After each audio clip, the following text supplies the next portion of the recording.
So when I got the news of President Buhari's death, the first thing that came to my mind is the fact that, the mere fact that the former president died in a private clinic in London tells you everything you need to know about the class and kind of leaders we have.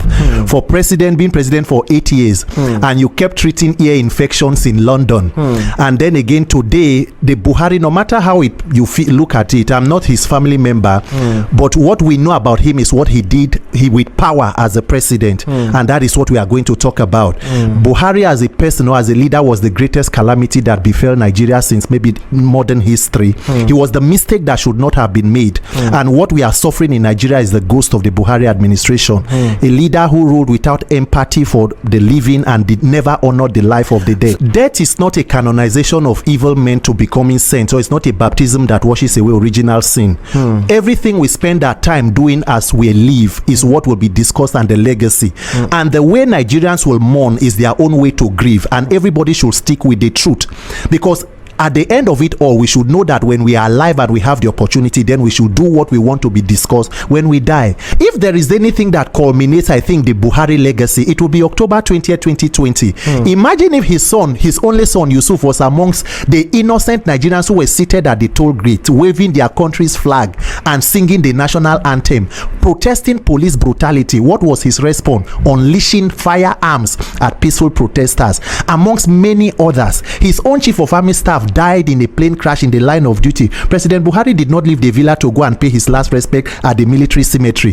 The former president, who he toppled his government, Shagari, died in December of 2018, 28th of December. He was buried on the 29th. Buhari never went there. So there was this disdain and the ruling or leading of Nigeria like a monarch. 78 persons were buried in a mass burial in Benue State, killed within security under Buhari's administration. He did not raise a finger. So look, no matter how much you want to whitewash anything, it is important that people stick to the truth, and our current leader should know that power is transient, and even the worst of tyrants still have an end. So we must do with power what it is needed for the good of people. So you're saying that Nigerians should not forget why people mourn, because again, you know, the federal government has come out to say tomorrow is a public holiday, Tuesday, public holiday.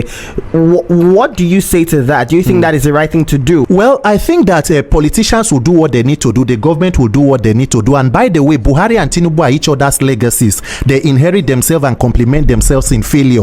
So whatever it is that they do, one of the greatest mischief of the Buhari presidency was the fact that a man who was the beneficiary of a seemingly free and fair election that was conducted by the former president Jonathan could not at least bequeath the legacy of free and fair elections to Nigeria. And that is why we are where we are today. So whatever the political class are doing, it is up to them. Let every Nigerian mourn the same way that they want. I mean, a lot of lives were lost under the Buhari presidency. So we have thoughts and prayers that are shared across Plateau, Benue, and every other state. So Buhari is just one person too that has died like every other person. So every other one who is in power now should also learn the lesson, including myself who is speaking, because we will all live at some point.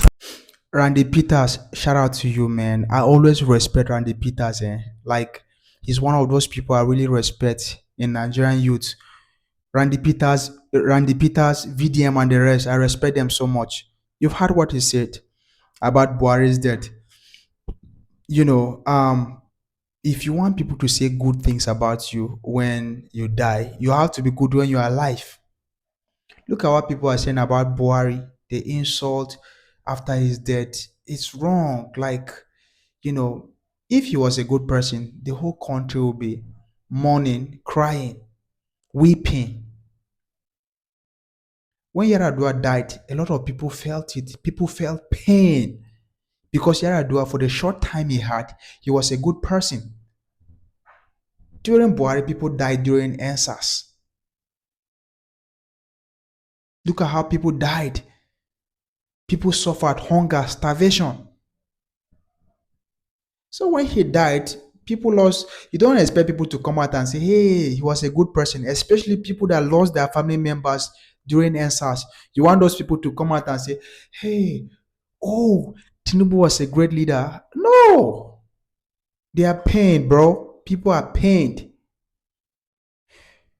Anyway, it's well. Shout out to Randy Peter for always speaking out. He's so real and realistic. Let's be realistic. Say it the way it is. That is who Randy Peter is. See you in the next one. I'm out.